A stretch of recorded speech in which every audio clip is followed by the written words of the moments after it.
Hello everybody and welcome to the second seminar, Microsoft Hints and Tips, sponsored by C5 Alliance, hosted by me, Andy Jarrett, and delivered by the wonderful Alex Morel from our training arm, ALX.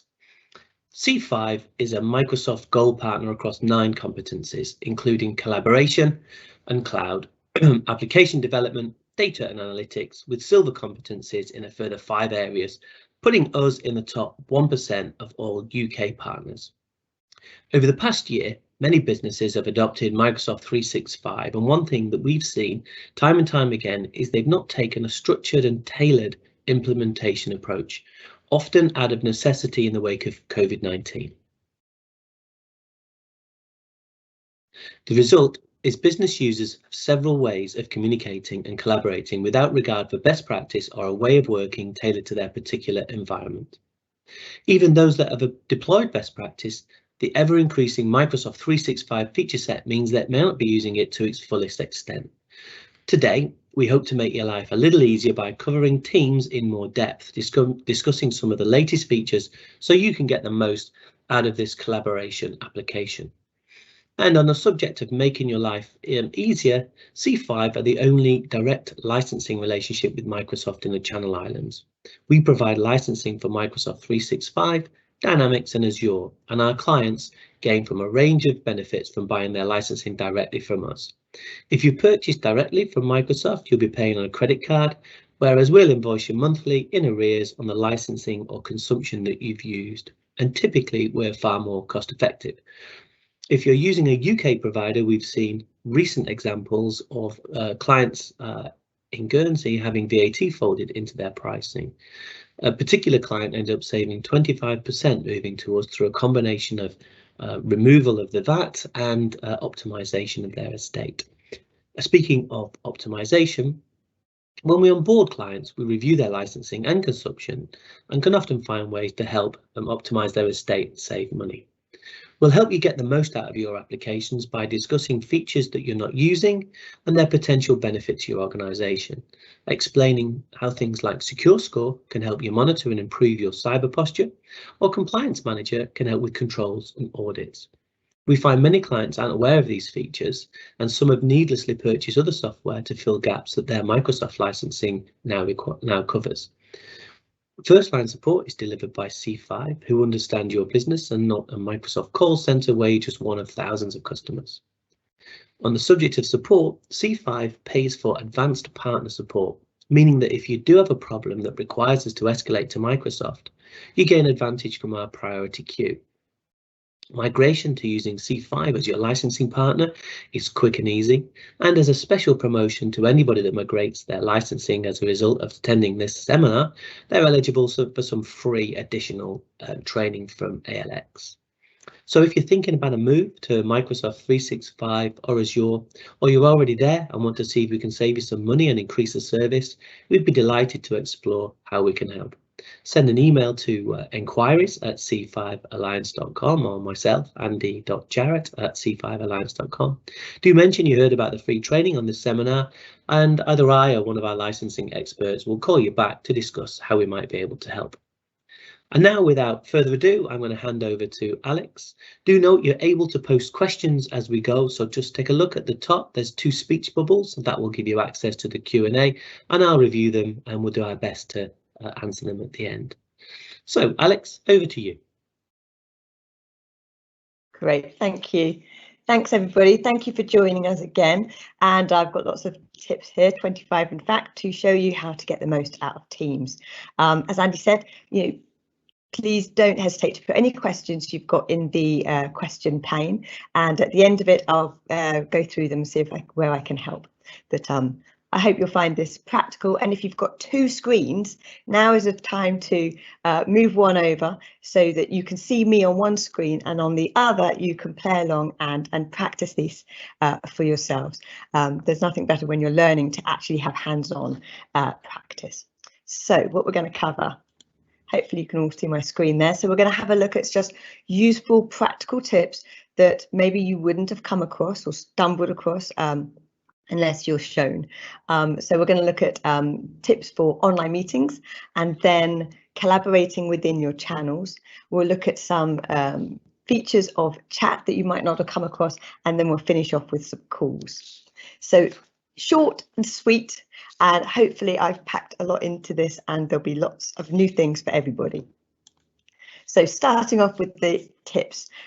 So right now I'm based on Hillary Street in St Helier, Jersey, and I'm based right opposite a loud building site. So hopefully you can't hear the frantic drilling that's taking place just a few meters away from my window.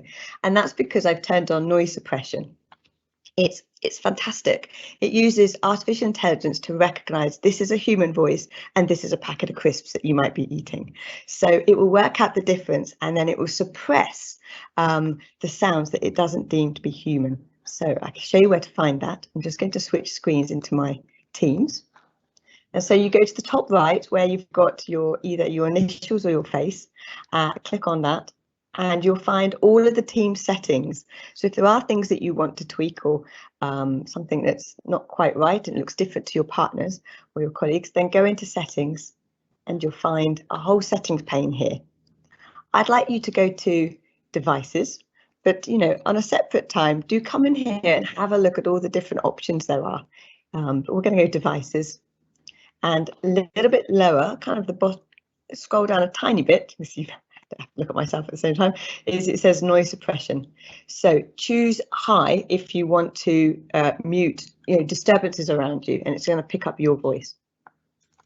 And then you've got then low, as it says, if you're wanting to share or you want other people to hear some music. But that's a really clever tip if you've not come across that before. So, and there's other things in settings, we might come back to them a bit later. Okay, so another thing about noise is, I don't know if you've been in a meeting when it's not the noise from your microphone that is causing disturbance, but maybe someone else, where that dog is barking, or there's just something in the background. You can mute them. So if you were in a normal meeting, at the moment we're in a live event, which is slightly different and will have slightly different controls. But in a normal meeting, you just go to the top where you can see the participant pane there, and then you can hover over the offending person. You'll see 3 little dots, and then when you hover on that, it will come up with mute participant. It is possible to take that control away from people. So you can imagine in a classroom, you might not want people to be able to mute and unmute each other. So as a meeting organizer, you have the power to make people not presenters, but just attendees. And when somebody is just an attendee, they will not be able to share their screen and they'll not be able to mute each other. But the default is everybody's a presenter and everybody has this power. Use it wisely. So, as we're talking about meetings, I typically create most of my meetings still in Outlook, especially where I'm inviting external people, because their addresses are automatically in my Outlook and in the auto address. But if I'm doing an internal meeting, I find this feature really good. And it's when it tells you if somebody is busy or free immediately based on the time that I select. So I'm just going to take you through this. So I'm going to go into my Teams, into the calendar on the left-hand side. Hopefully you can follow. I'm going to say I want a new meeting, and we'll just call this let's say formulas, and then I'm going to invite some colleagues. So if I chose Debbie Davies and a colleague John Terrell, I can see they're both busy right now. That's because they're both teaching, that's fine. But if I was to choose a different time, let's say 4:30, I can see Debbie is free and John's still busy. So it gives you underneath suggestions of when they are free. I'm not that mean. I'm not going to put them in for an Excel lesson at 6 o'clock, but I can look at the have a look at the scheduling assistant, and then I can see when they're free and when they're not free. So this is just neat, especially if you're busy. So you're trying to organize lots of busy people, meeting with lots of people internally. You can see who's free, who's not, and then just go for the suggestion.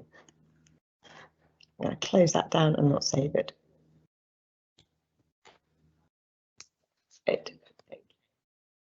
Nice feature on internal meetings.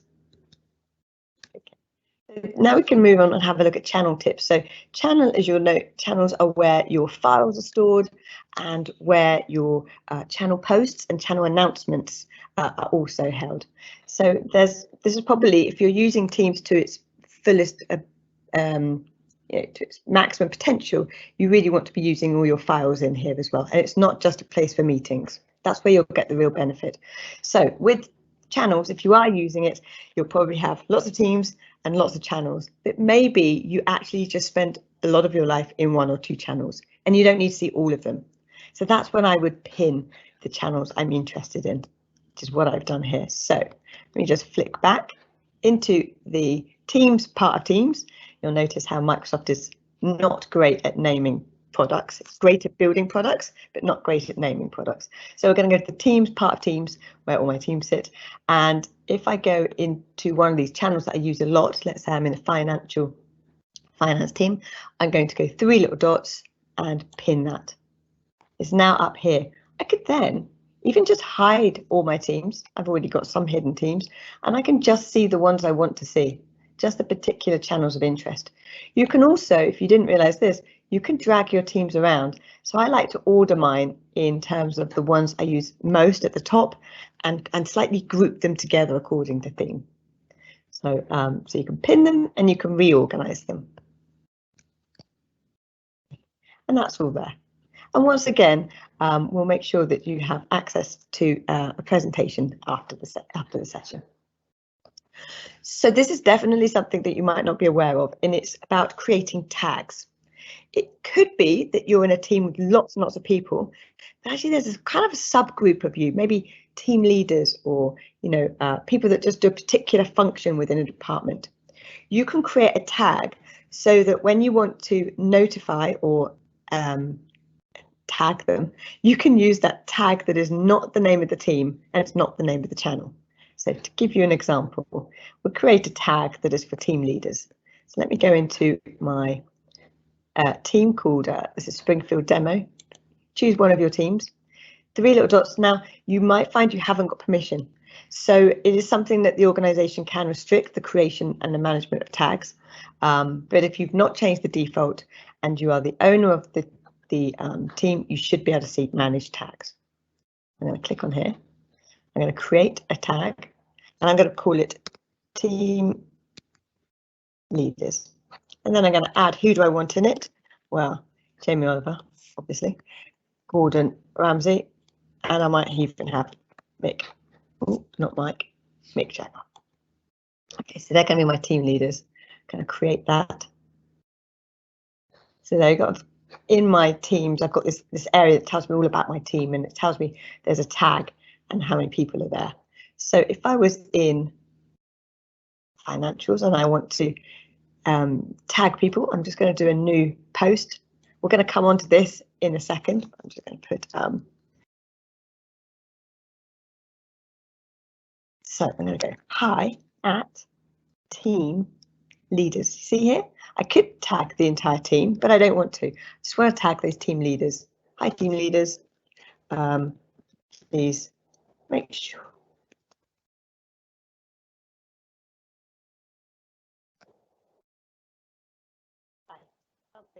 timesheet's ready for Friday, and I'm going to send that. And now those people, and you can, if I hover on them, it'll tell you who. There we go. Have all been tagged. They've got a little notification. It means I didn't have to unnecessarily draw everyone else's attention that's not relevant to them into that. And there's still, what I like about the post is this nice trail, an audit trail, a record of all of the key messages and elements that have gone out inside the post. I hope you'll find that one useful. And if you haven't got access, you just need to speak to somebody in your team to get that for you. So there we go. So that's 3 little dots, manage team, create your tag, add your people, and then you just tag them. So one of the things that people often say to me is if they're new to Teams, they're worried that they're not going to see all the messages, where I've just tagged somebody there and they think, oh no, but I might miss it. Or I don't always go into Teams all the time at the beginning. So what you can do is in your notifications, you can say any missed activity, you can send an email. Ideally, you want to be opening up Teams at the beginning of the day, just like you do with Outlook, because this is where your internal work sits. This is your internal workspace. But if you are worried that you might miss something, or you've got that sort of job that you're in and out all the time, then you can change your notifications so that any missed activity, you get an email. I've got mine set to every hour. I'm just going to show you where to go. So settings, the same as before, up to your face or your initials, into settings, and then we've got notifications on the left. Again, lots of bits and pieces you can come in here. You can change all your notifications. If things are, you're finding it frustrating or bothersome that you're getting lots of pings all the time, then turn off those notifications every time someone likes something of yours. You don't have to be notified. You can turn all of these off. You can see I've customized mine quite considerably, and you can do the same. And I've got missed activity emails you can change as soon as possible, maybe, or just once a day or every hour. There we go. So I'm going to have mine. I tend to be in Teams most of the day, so it's unless I'm teaching. So I just need my once every hour. There are other notifications you can turn off. Let me click on that, and that's channel notifications. So when we're recommending how to structure your teams, we often say less teams is better, really, where you can, and then have lots of channels within that team. But it can mean that there are channels there that that you are not interested in. They're not relevant to you, but you're part of the same membership group. But that's fine because you can turn off those channel notifications. So, for example, and I definitely don't advise that you turn off notifications about professional development, especially considering my role. But there may be things there that is just not relevant to your job. So you can go 3 little dots and turn those channel notifications off. Let's do that. So let's say compliance. Not so interested in compliance. I don't need to know if things are going on in here. I'm going to go 3 little dots, channel notifications, and turn it off. That means if somebody now @s the channel, I won't get a notification. If they @ the team, I will, because I'm still part of the team, but I'm not part of that channel anymore. So, and we might come on to how you tag a bit later, but hopefully you should be aware that you can tag a channel or you can tag a team. So yeah, any of these 3 little dots and turn them off. So, view channel information. This is a relatively new feature. You might not have seen this. If you're familiar with SharePoint Online, you'll recognise this eye from SharePoint Online, which tells you lots of activity.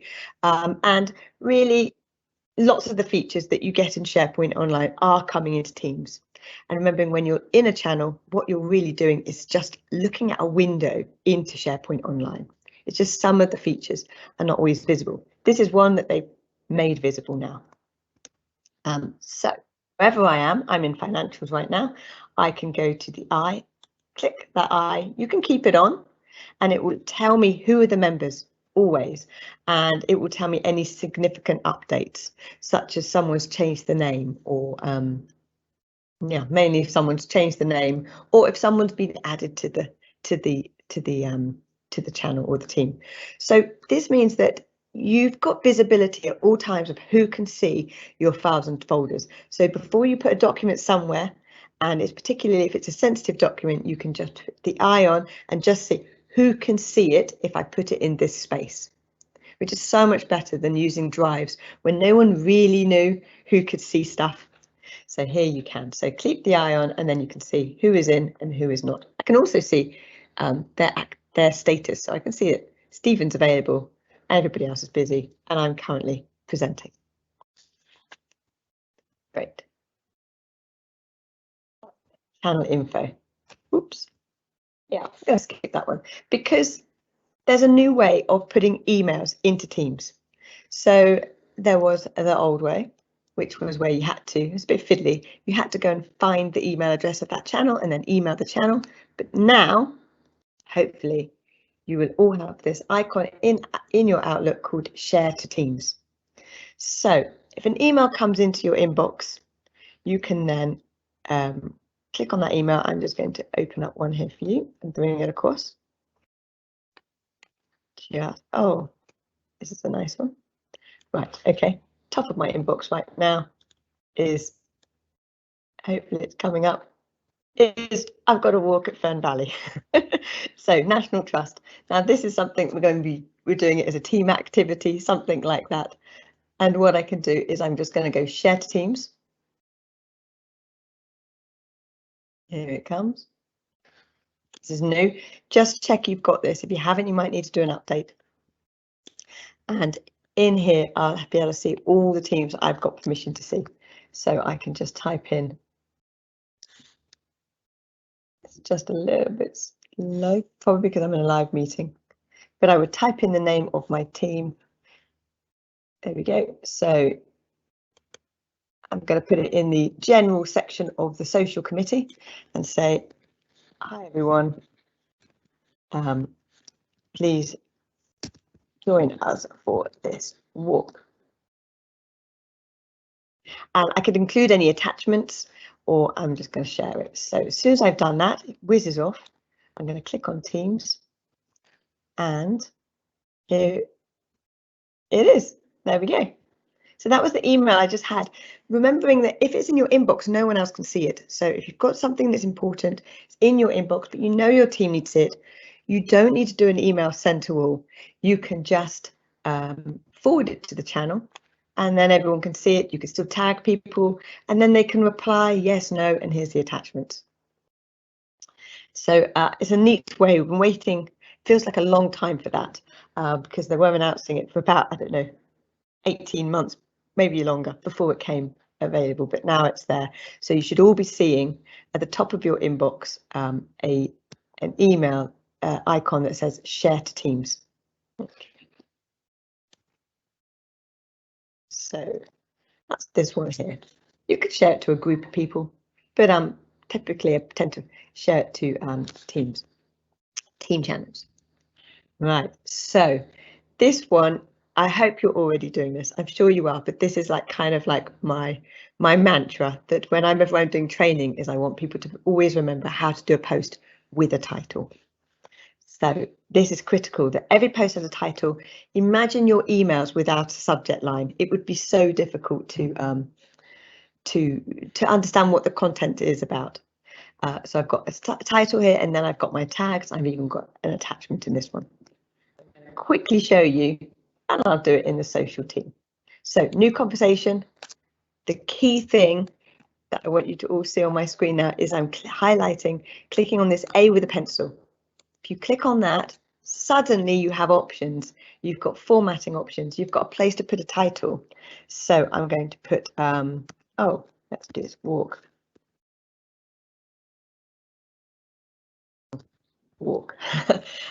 So got a title. Everyone can see what this is about. I'm going to at my new, I'm going to at the team, the channel. There we go. So I'm going to at channel.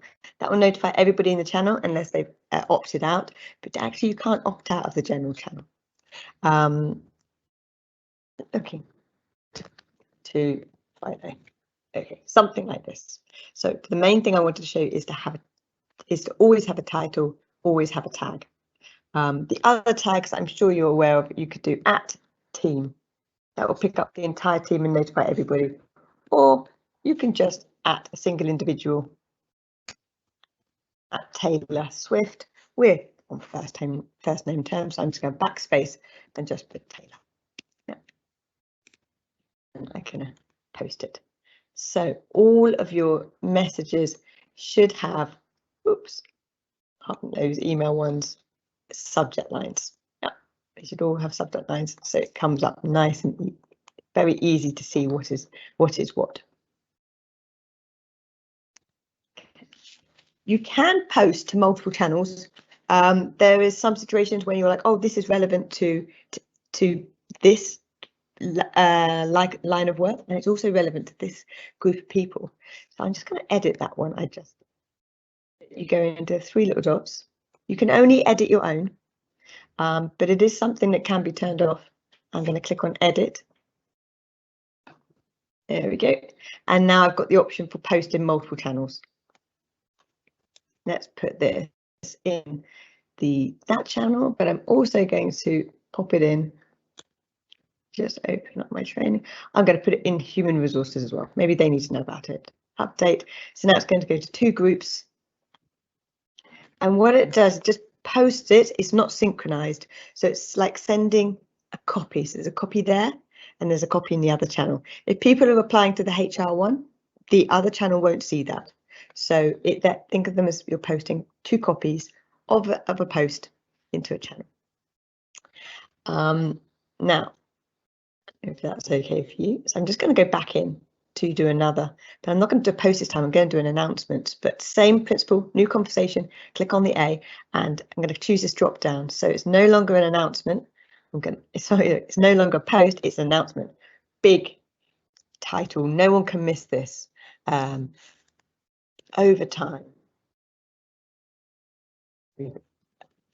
Overtime sheets.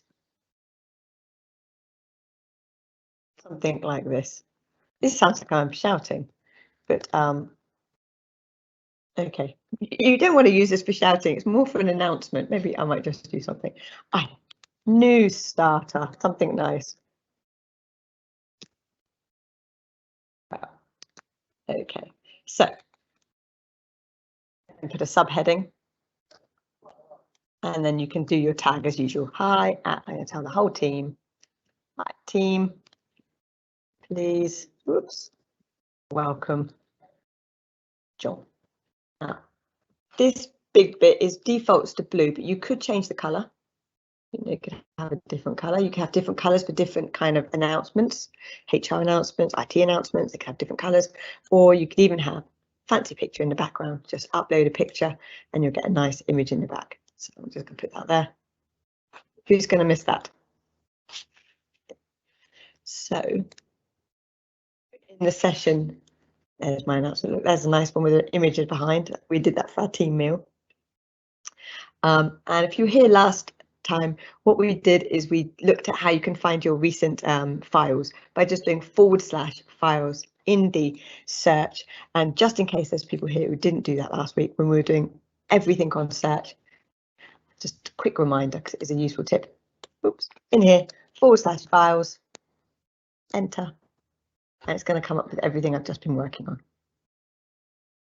Now, have a go for yourself. That should be looking at your recent files, so /files, and when you do a /, you'll see, let's close that down, /, this is called a command bar. It does all sorts of things in here. So it's not just files, it's all of these features. So some of them need show what's new in Teams. That's definitely one I'd recommend having a look at. Okay, now, so a big topic that I probably want to go into a little bit more detail, but I just want to raise your attention to this really. If you do lots of work processes where you're sending something for approval and you need to have evidence that someone has approved it or not approved it, then this is just out of the box, easy to use tool. It's called Approvals. I use it all day. So I'm just going to show you mine very quickly. So it's here, see I use it, it's always pinned. If you haven't got it, you go 3 little dots and we can find approvals. I'm just going to type it in. It's a Microsoft app, you won't have to do a DPI or anything like that. Your data's not leaving Microsoft, it's still within Microsoft. So approvals, there it is. Click on that. You can pin it so it stays there by right-clicking and pinning it.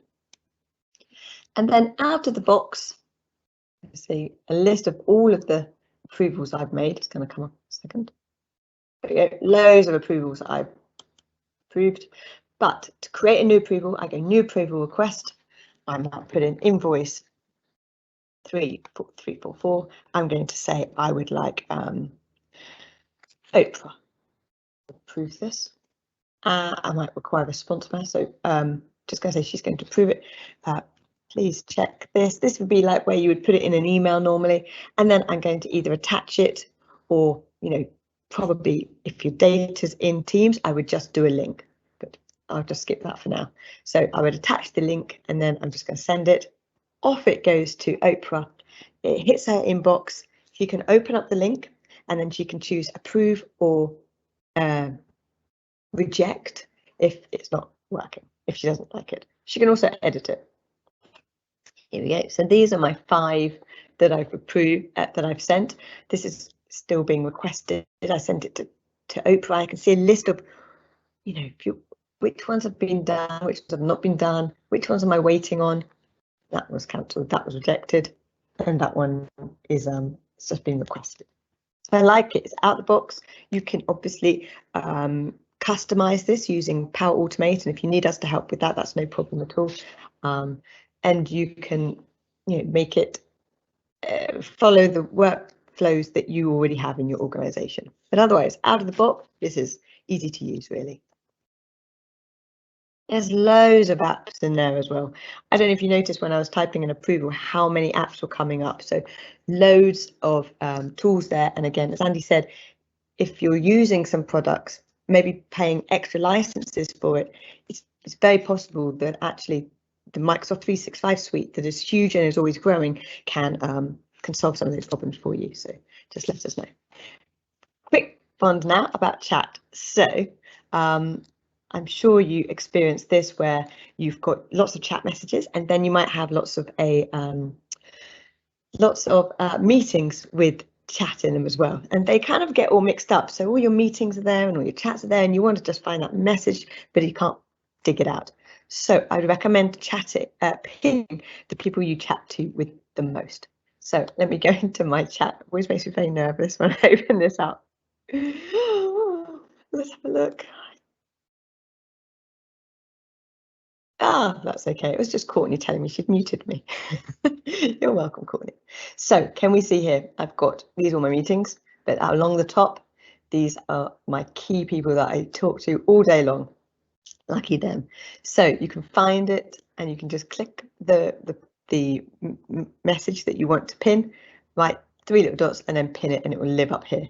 So I've got my pins now and I've got my recent. Yeah, so it's great. No more hunting down here to try and find those messages that are hidden amongst your meetings. Great. We have a couple of people in our organisation that don't work standard hours, and so this is actually, they leave this on permanently, so whenever we're messaging them it will remind us of their working week. So some people work just Monday, Tuesday, Wednesday, some people finish at 3:30, some people have very different work schedules, and even though they've been doing it for 2 years, I still forget when they're working. So this helps. It helps me. I'm going to click on my face up here, and I'm going to go where it says set status message, and I can say, you can even use it to say where you're working. So I am working from the office this week. You know, if you're working in different locations, let people know where you're working. You know, it could be anything here, and you can have it show every time anyone messages you.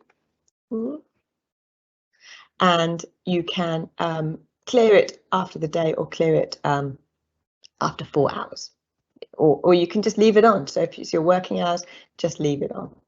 And then you can say done, and then every time you message them, it will be there. Just switch back out of my chat. Great. So that, yeah, is useful feature, and you can just set it as you need. If you do put an out of office on, it will come into Teams. And the thing on the roadmap is that you should be able to turn on your out of office from within Teams shortly.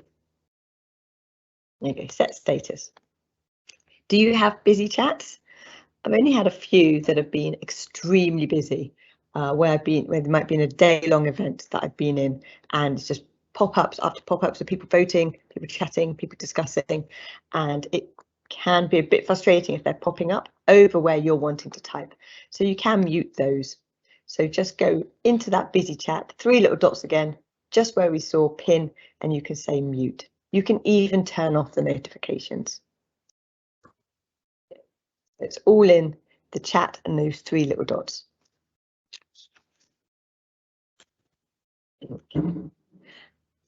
There is this option if you haven't pinned your chat, but I prefer to pin the chat. But if you haven't, there is a little switch. So if I go into my chat now, There's my chat. I don't know why. That's it, chat. And there's a drop down here.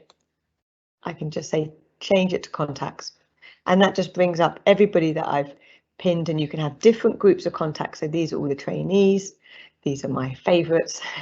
And you can have groups of people in here. So if you're working in a large organization, this can be a nice way of organizing everybody. Yeah. So that's the drop down here. You've got your chat or you've got your contacts. Whenever you see these drop downs, do click them because they're actually showing you further options. And urgent messages. So you only get this in a chat, but there is a feature for an urgent message. Right now I'm presenting, that means I've got do not disturb on, which means nobody can get hold of me.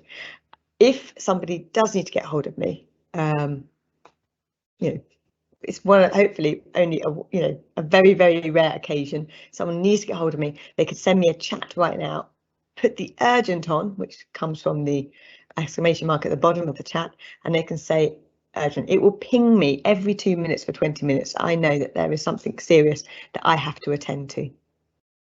Or if someone's accidentally put do not disturb on and they're meant to be somewhere else, this is how you get hold of them, because by putting do not disturb on and forgetting you've still got it on, nobody can call you, nobody can ping you, nobody can get your attention. So this is how to get around that. Someone's done that by mistake and you need them to be doing something else. You know, it is important this is not abused, because you might think that something is urgent, they might not think something is urgent. So yeah, be very cautious with this, because it's just going to be highly frustrating because it will ping them for 20 minutes. Right, mentioned the chat. So right now I'm going to go back into my Teams. A few more to go through. Into Teams, I'm in Teams, and something's come up. I maybe been looking at a document, I'm looking at a spreadsheet, and I suddenly think, oh, I want to message Jamie. So without having to go to chat, I could just go into my command bar, @Jamie, tab, puts it in. Could you print off that? Send a quick message. I didn't have to go into chat, go and find him. I can just go and do it that way. So now it's sent. I could view it if I wanted to, pressing enter. So think of this as a command bar. So I'll show you on my slide, maybe it's easier. So I did the @ symbol, then I typed Liz. I could do Liz here. Then I press the tab key, so the name gets put into the command. Then type your message and press enter, and it will just send it off. Okay, great. Navigating to previous items, you've always got these two little icons here. So think of them as the same way as with Internet Explorer. You can just go back and forth, or Chrome, you know, the internet, just go back and forth to different sections. It's good if you're looking at a document and then you want to go back to where you were and then go back, because you don't have the sort of multiple windows that you do with in a normal when you're normally drafting. So that is key really for navigating between. There we go. So last thing we're going to do is a bit on calls. So the same as the @ symbol for chatting, you could do /call and it will instantly call them. Clearly, I'm not going to do right now, but have a go, /call, and then type their name, tab, and then enter. I might be able to just do this first bit for you. So /call, tab, and then I choose the name of the person that I want to call, and when I press that, it's going to start calling them. So again, a quick way, if something comes into your head and you need to call them, you can do it like that. So speed dial, a bit like we organize our chat, you can also organize the people that you regularly call. So I'm going to go into my speed dial. So that's in my telephone calls on the left. Here we go. Here's my calls.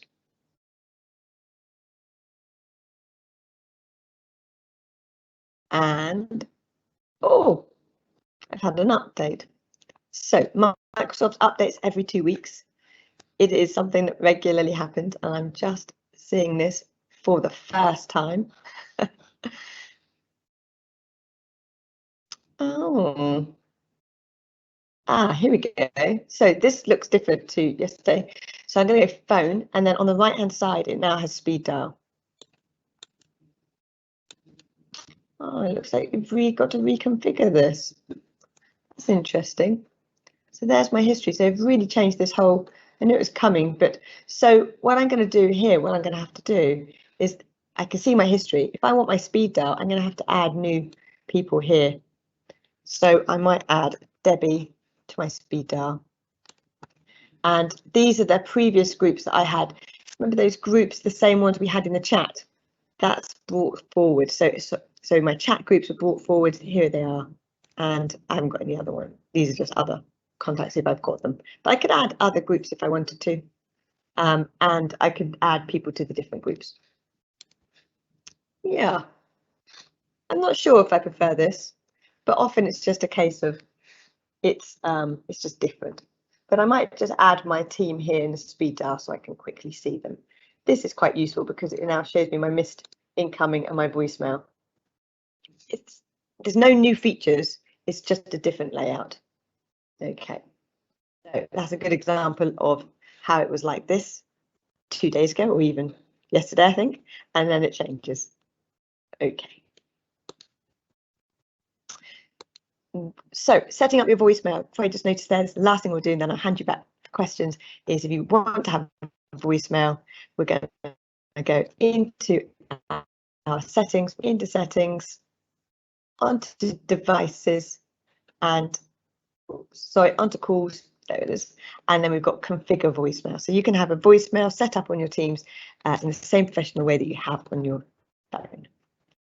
So with that, that is all my top tips that I wanted to show you today.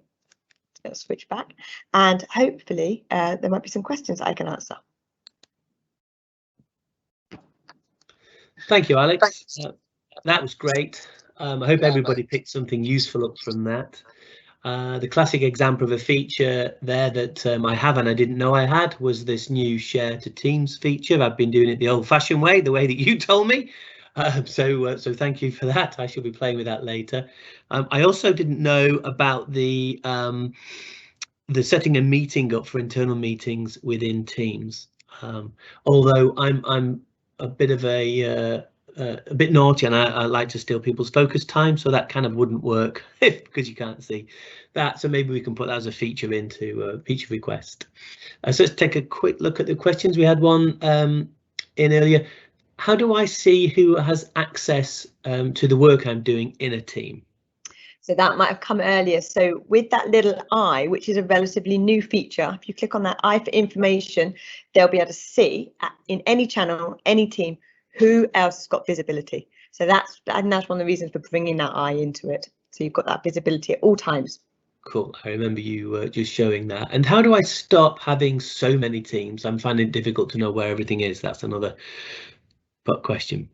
I see that a lot. So that typically comes when you might have needed to roll out teams quickly because of COVID, but I would always recommend that there is a planning session first. So you need to plan what teams do we need and who is going to be responsible for creating future teams so that you don't have teams creep.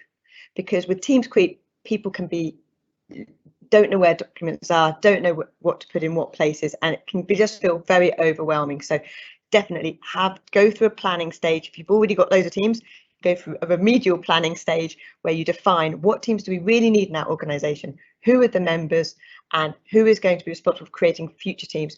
Don't let everybody have the ability to create teams, otherwise you will have ones called bacon and egg rolls that I have seen. And Brilliant, thank you. So I think we're absolutely spot on time here. As I said to everybody, our licensing team would be delighted to help. If there's any questions there, please don't hesitate to phone us or email inquiries at C5 Alliance. Thank you again, Alex, for your wonderful training. Thanks to everybody else for attending. Take care. Have a great rest of your day. Bye-bye.